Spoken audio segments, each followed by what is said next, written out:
Okay, so we are joined up on our screen by Fern Thompsett, who's actually going to begin with the first presentation.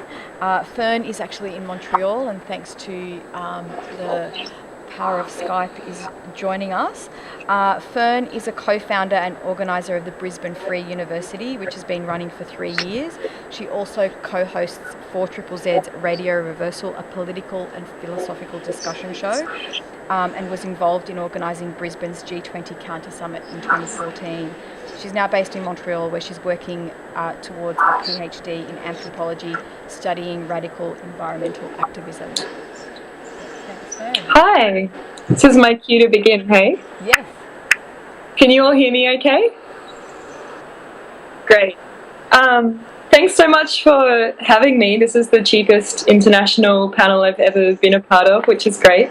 But it's also, I was saying to Antoinette before we began, I feel like this is a really good place to be Skyping from. We're just in the middle of organising a strike of teachers' assistants, which are precariously employed tutors over here. So things are really ramping up here in Montreal, and it's good to hear that there's some resonance back home as well. So I'm just going to speak for somewhere between 5 or 10 minutes, but I'm really looking forward to hearing from the other panellists and also hearing the discussion that will happen afterwards. As Antoinette mentioned, I'm one of the founders of the Brisbane Free University, which has been running for 3 years, and so that's where most of my research and most of my knowledge comes from, is from having run and been a part of that project. So I'm going to speak about the Brisbane Free University and other free universities, but first I thought I'd open, seeing as how I'm speaking first, with a little more of a general background to why we do what we do before I get into what exactly is it that we do. So there are these kind of dual origin stories to the Brisbane Free University, as there are to many, many free universities.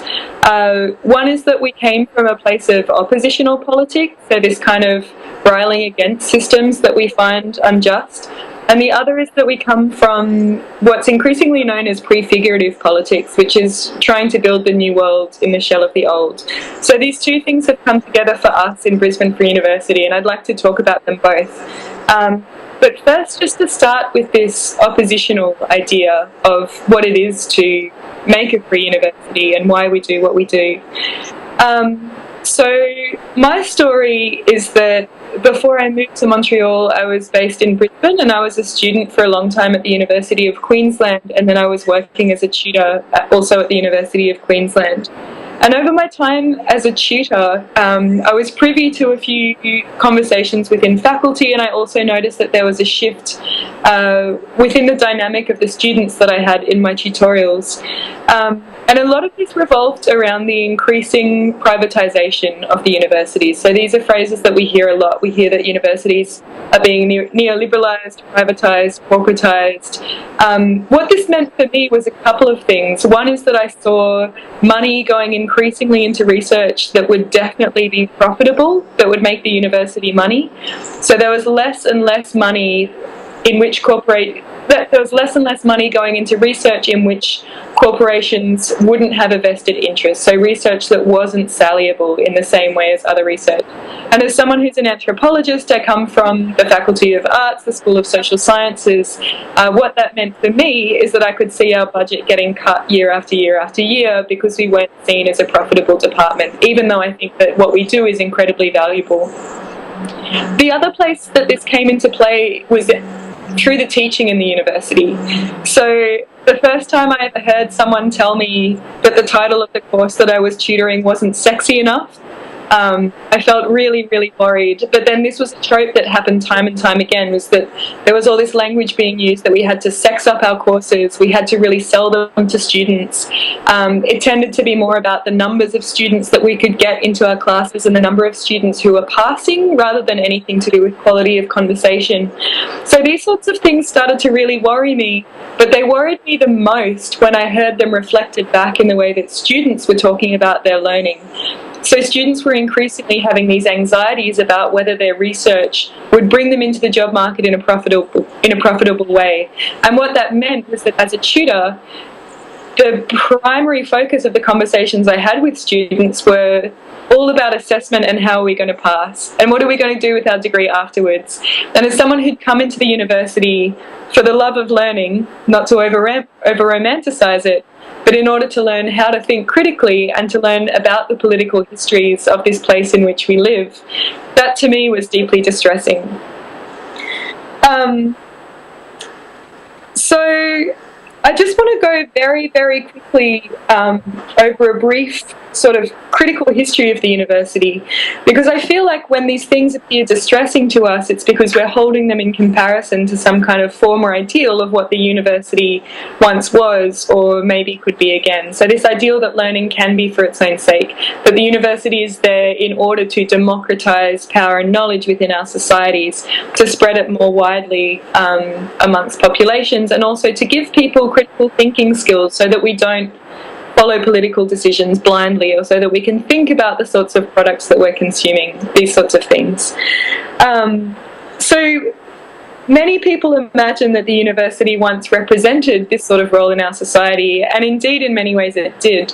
The universities in the global north, at least, were radically opened up, especially to working class people just after the Second World War, and it very much was part of a drive to democratise knowledge and power. So people will remember, or maybe will know, that under the Whitlam government, universities in Australia were free to attend, and right up until the 80s, which was kind of a late part of this flow of trying to open up universities so as many people had access as possible. Of course, in the 60s and 70s in North America, and then in the 80s and 90s in Australia, we see these regimes of neoliberalism starting to come to the fore. So the university becomes increasingly entangled in the military-industrial complex, for example. There's increasing research being directed towards the development of arms on campuses, and this is certainly something that's ongoing. In fact, there's a really strong student movement at the university where I'm now based, McGill University, called Demilitarise McGill. So this is not something that was around in the 60s and now has gone away. This is very much something that's still at the fore of how we need to be critical about universities. We also see universities being machines for profit generation rather than machines for democratisation. So this is the point in time in which we're seeing research money being diverted more into the production of saleable products, and we're seeing degrees being recast in terms of how we value them as tickets into the job market, rather than as ways to improve our sense of citizenship. So just to skip briefly, these are problems. And of course, there's copious amounts of on-campus resistance, and that's all super important. So we're seeing strikes, we're seeing unionisation, we're seeing occupations of buildings, we're seeing teachers using radical pedagogy, we're seeing various means of student resistances, and this is all really wonderful. The part of resistance that I've been involved in, as I mentioned earlier, takes up the prefigurative politics. Prefigurative politics generally just means building the new world, a better world in the shell of the old. And in the case of the university, we can just switch around a couple of words and say that it's building a better university in the shell of the old. Interestingly, one of the very first free universities to be created in the world was right there in Sydney. And they still, Terry Irving, by the way, who some people might know, was one of the founders of the Free University of Sydney.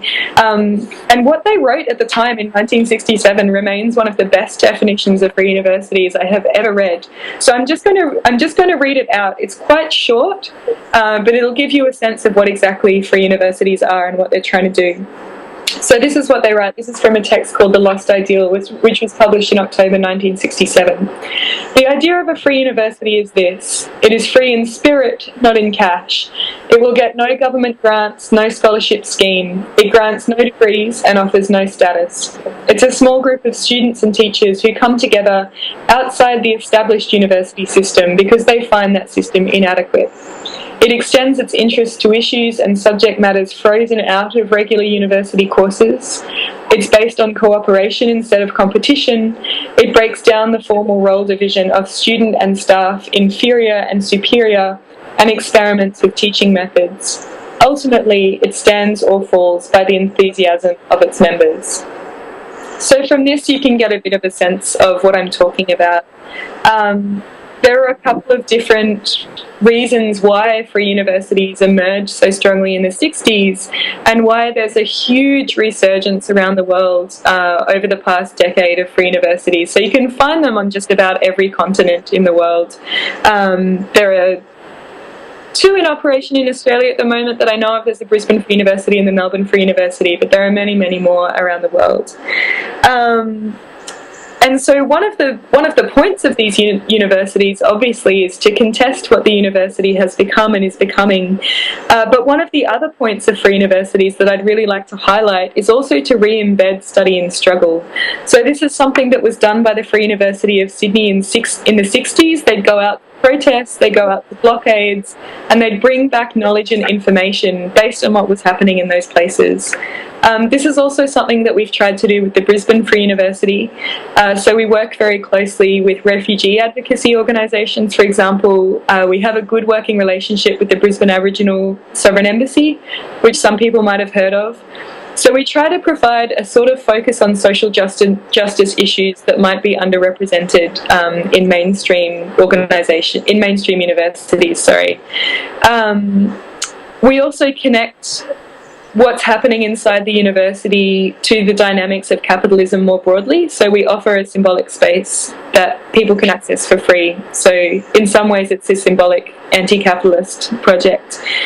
And in a sense, we try to break down the paywalls behind which university knowledges are enclosed. So we try to bring academics out off campus and into the streets so that they're able to share their knowledge for free, and we try to spark conversations amongst the community so that people can build relationships and have access to those knowledges that are becoming increasingly difficult to access for a vast sector of the Australian population.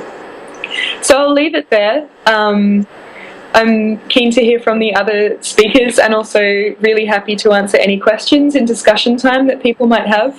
I'm just going to hang out like a giant mully grub on the back screen for the rest of the session, if that's okay with you all. But again, thanks for having me, and yeah, I'll pass it on. Thank you, Fern. That was a great presentation to kind of set the tone for the rest of our presenters.